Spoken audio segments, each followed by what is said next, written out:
So, we have Jon Stewart's 19 questions to libertarians. I will attempt to answer them succinctly. Number 1, is government the antithesis of liberty? No. That is like saying that a dragon is the antithesis of biology, or a ghost is the antithesis of a human being. Governments and dragons and hippogriffs and unicorns and ghosts do not exist. They are really only people with guns and people running and hiding from them. And so the initiation of force is the antithesis of morality and of liberty. The government is simply one large example, but there are many others, rapists, thieves, murderers, assaulters, and so on. So no, government is not the antithesis of liberty. The initiation of force is the antithesis of liberty. 2, one of the things that enhances freedoms are roads. Infrastructure enhances freedom. A social safety net enhances freedom. Absolutely, and allowing rape enhances the freedom of a rapist. But freedom is not the goal. Morality is the goal. Jetpacks give you freedom from gravity, so to speak. That doesn't mean that they're moral. So yeah, for sure, social safety net enhances freedom. But of course, these things also enhance the freedom to make bad choices. So for instance, free roads from the government, and they were free for those who bought them because they were all financed through deficit spending. So the bill was simply paid forward to the future generation, or billed forward to the next generation. It allows you to make bad choices. Welfare allows you to make bad choices, like not completing your education, like not getting job skills, like having too many kids when you can't financially pay for them. It's really, really bad for the children. So roads allow a society to make really bad decisions, like have urban sprawl and use massive amounts of energy, as opposed to looking for alternatives. So it doesn't matter what the results are. Slavery enhances the freedom to trade for slave owners, yet we would not say that is moral. 3, what should we do with the losers that are picked by the free market? Well, there are 2 kinds of losers. I don't really like to use that phrase, but let's use it. There are 2 types of losers. There are people who have problems in and of themselves, like some mental deficiency or some sort of physical handicap that significantly impedes their economic productivity. And this is a very small percentage of the population. And Americans already give hundreds of billions of dollars to charity, as is the case with most of the Western world. So there's no reason to believe that that won't continue. And so those people will be taken care of. They will have family, they will have friends, they will have charities and all these kinds of things to take care of them. But there are other people who are losers who are not picked by the free market, but are losers as the result of their own choices, right? So they have sex without protection, get pregnant, and bingo, bango, bongo, they have a significant impediment to their future productivity. So people make mistakes. They make bad choices. People can choose to invest in only one stock, some speculative mining stock, and then they get wiped out. Well, that's the result of your own choices. I mean, freedom is risk, freedom is responsibility, and people who choose to take risks in order to make lots of money, and I have no problem with risk taking. I mean, it was risky for me to quit my secure career as an IT executive and entrepreneur to do this crazy stunt for a quote living. And if that had blown up in my face and I'd ended up starving to death or having to go back to my old career, these are risks for me to take. So it's not losers that are picked by the free market is to externalize the reality of people's choices. So do we live in a society or don't we? Are we a collective? Everybody's success is predicated on the hard work of all of us. Nobody gets there on their own. Why should it be that the people who lose are hung out to dry? For a group that doesn't believe in evolution, it's awfully Darwinian. Well, it's really a shame when people who don't understand science use scientific metaphors. I think it's Ayn Rand who observed that people call capitalism a dog-eat-dog world, but dogs don't even eat each other in nature, let alone in the free market. The free market is predicated on win-win negotiations. This is a praxeological, foundational, fundamental truth, that if 2 people engage in voluntary trade, both of them anticipate or expect to be better off at the end of that trade, right? There's simply no way to get around that. If I have $5 and you have a pen, I give you $5 in return for the pen. You want my $5 more than you want the pen, and I want your pen more than I want my $5. So we're both better off. It is win-win. That is not the case with a lion chasing a gazelle. That is win, lose, and eat. And so Darwinian doesn't apply to the free market. If your business fails, you don't get eaten by predators.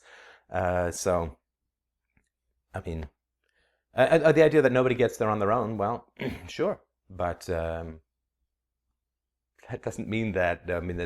it's true that somebody who succeeds has some participation. They have lenders, they have investors, they have employees, they have the people who heat their building, they have the people who make their computers. But the difference is that we voluntarily trade to gain all of these benefits. The fact that Steve Jobs is successful because I bought an iPad, it doesn't mean that I am somehow owed some part of Steve Jobs' fortune. No, because we voluntarily traded. His company gave me an iPad in return for the money. I wanted the iPad more than the money. They wanted my money more than the iPad. Voluntary exchange. So we trade for those things. We don't expect that because somebody is successful while we've been sitting on our thumbs that we somehow are owed some portion of their success. In a representative democracy, we are the government. We have work to do, we have a business to run, and we have children to raise. We elect you as our representatives to look after our interests within a democratic system. I mean, these are all just words. I mean, this is exactly what was said about the Soviet Union under Stalin, that it was representative of the will of the people and it represented the interests of the proletariat and so on. But it's not how the government works. It's not what the government is. The financial services industry over the past few decades have contributed over $2 billion in campaign contributions. So they have bought and sold politicians who should be running around with logos of the companies stitched all over them like NASCAR drivers because they're owned. So the only people we get to vote for are people who've been bought and sold by special interests beforehand. Financial services industry has donated more to governmental political runs for office than the healthcare industry, than the defense industry, than a bunch of other industries all put together. So, I mean, this is like jailhouse rock elevated to a description of reality. We're not the government. We're not the government. We say to the government, oh, we want you to regulate this financial industry. Well, all that means is that the financial industry buys the people who regulate. They write the laws because, we always think that I don't know, regulators are like parents and the corporations are like children. But quite the opposite is true. Because if you're really, really smart in the financial industries, you don't go to become a regulator. You go make $1 billion on Wall Street. It's the dumb people who go into the regulators. It's the bottom of the class. It's the lower IQ. It's the less skilled, the less competent. They're the ones who become the regulators. They're outsmarted, outmaneuvered, outbought, outbribed by everybody in the financial services industry. That is the reality of what happens. And going back to grade school imaginary propagandistic nonsense to describe this predatory system is childish and ridiculous. 6, is government inherently evil? Should we take a dragon to trial for eating virgins? Well, no, this is a fairy tale. The government is a fairy tale. The initiation of force is immoral. And those people who initiate force is immoral. Fraud, I think, would be punished in a free society. So those people who lie and misrepresent will face negative consequences, whether they're financial or some other matter. So, again, to say government is inherently evil is to create a red herring, right? It's like saying, are black rapists wrong? Well, it's just one category of rapists, and government is just one category of the initiation of force. So forget about the government; it doesn't matter. I mean, people say to me, well, you're an anarchist, you're an atheist. And I say, none of this is true. I mean, the reality is that I'm a philosopher, which means I pursue truth. And I'm sorry if imaginary things get knocked over by my mad drive towards the pinnacle of truth, but they're not there to begin with. So, yeah, the government is not inherently evil. That is prejudicial. You've got to be more specific, more precise. I mean, if I say black rapists are evil, I've only confused the issue. No. Rape is evil. Doesn't matter. The initiation of force is evil. I don't care if government does it or anybody else does it. It's just a reality. 7. Sometimes to protect the greater liberty, you have to do things like form an army or gather a group together to build a wall or levy. Yeah.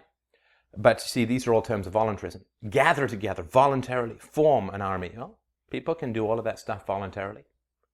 I mean, if the majority of people can act in an intelligent way, which is how the myth goes in a democracy, if the majority of people can act in an intelligent way to vote people in and understand all of the issues that the politicians are going for, I know how politicians should act in healthcare and national defense and education and roads and debt and foreign policy, I'm smart enough to, well, then people are smart enough to do all these things voluntarily, with voluntary free association.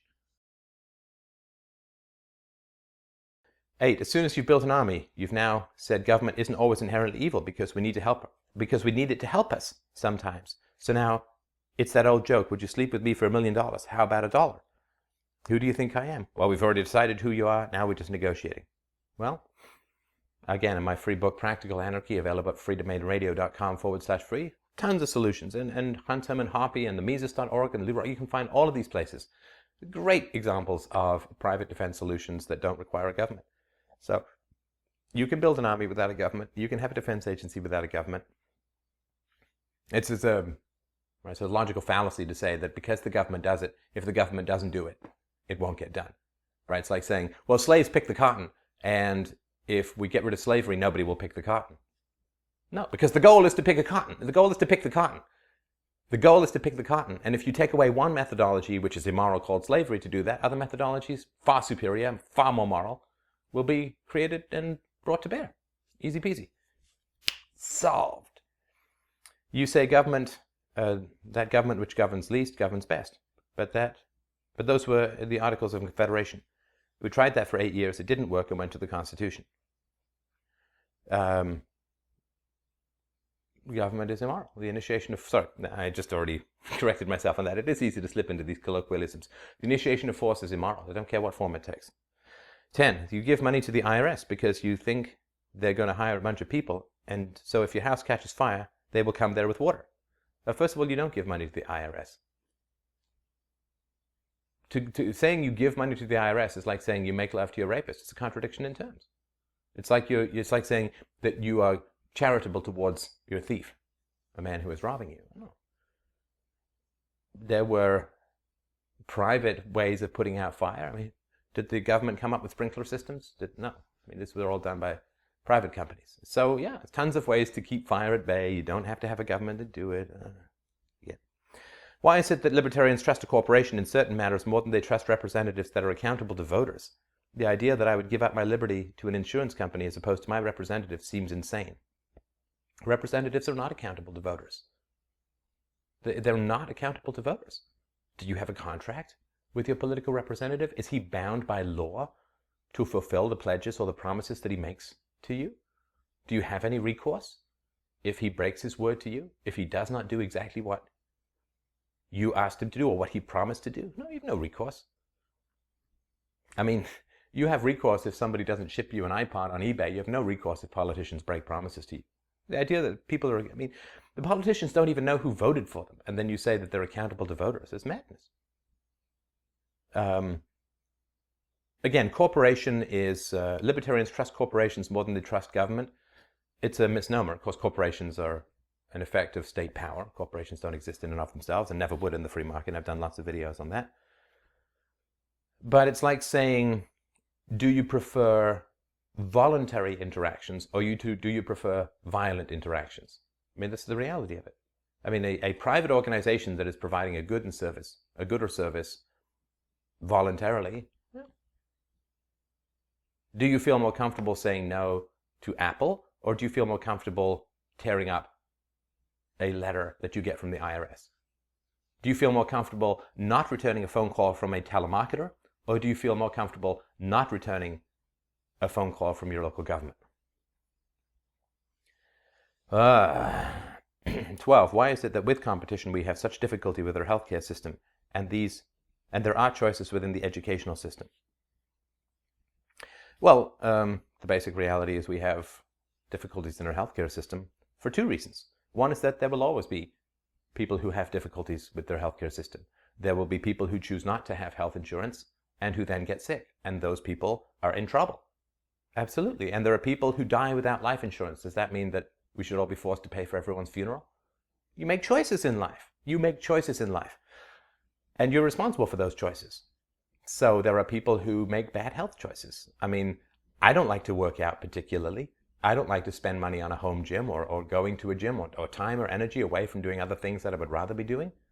It's not that much fun sitting there. I've got a bike machine in the basement with a couple of weights, and so I go and work out.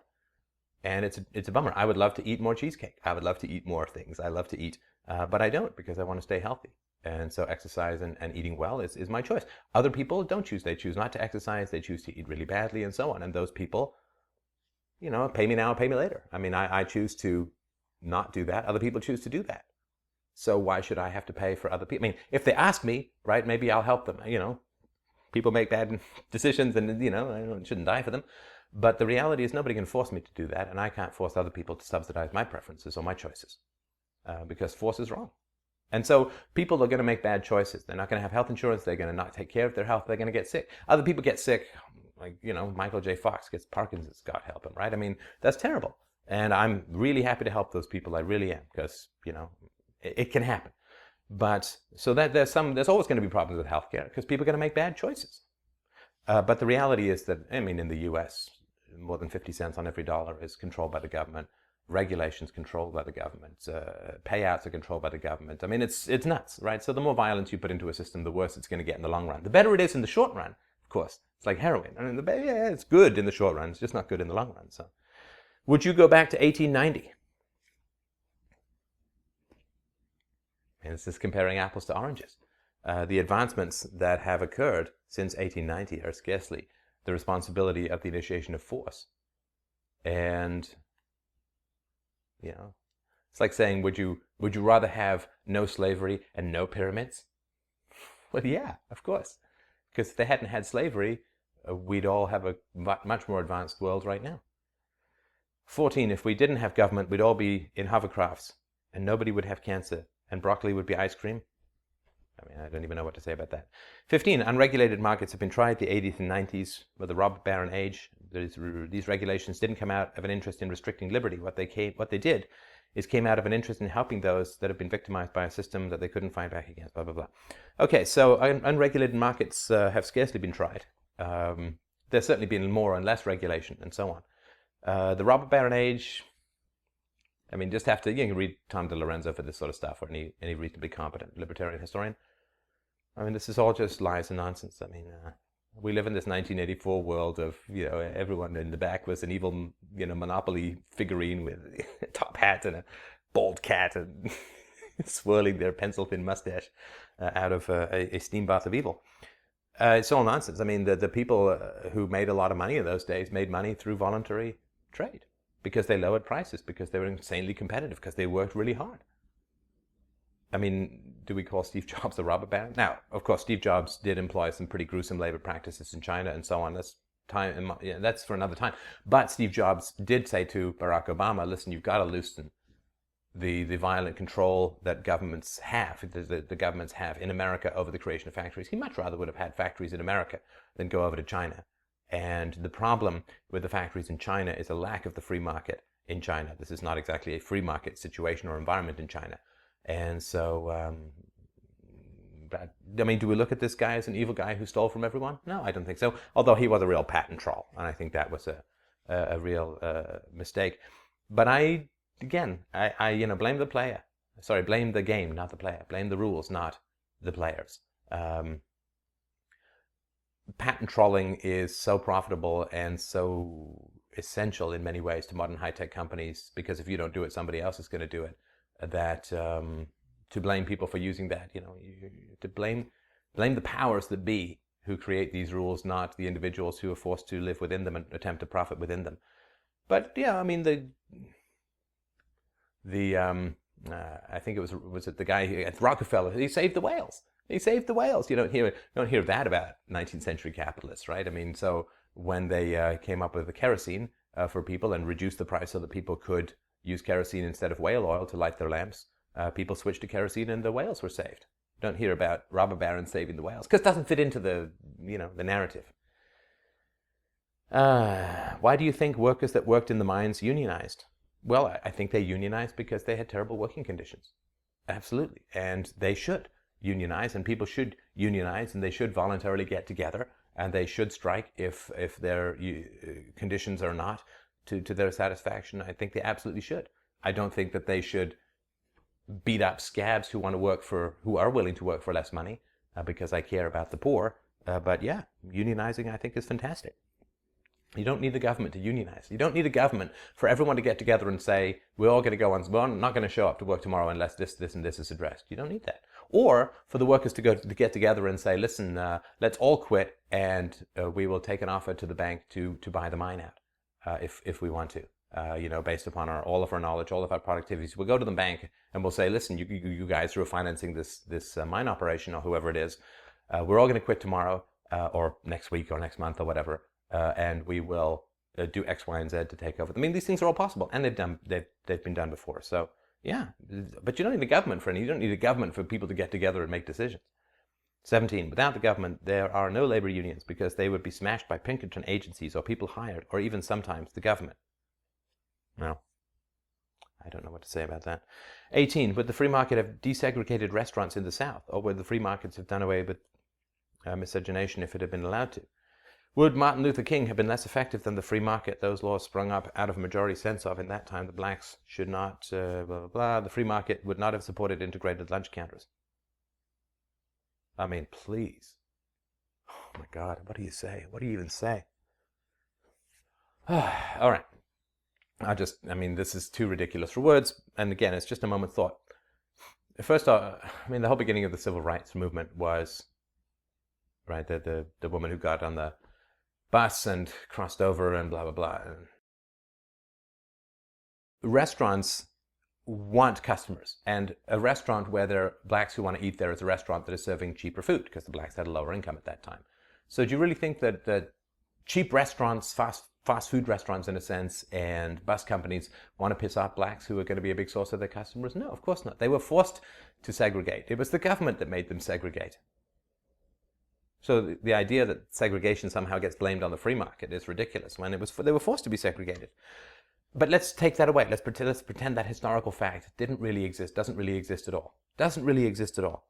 And the government didn't force anybody to segregate. It's still complete nonsense. Because all you have to do is ask yourself one basic question when you look at society as a whole and you have problems with it. It's a basic, simple question. You just have to ask yourself, who the hell was educating these children? These children who grew up to be bigots and racists in the South. Which agency was responsible for their education, for the most part? Was it the bus company? No, I don't think so. I don't think it was the fast food.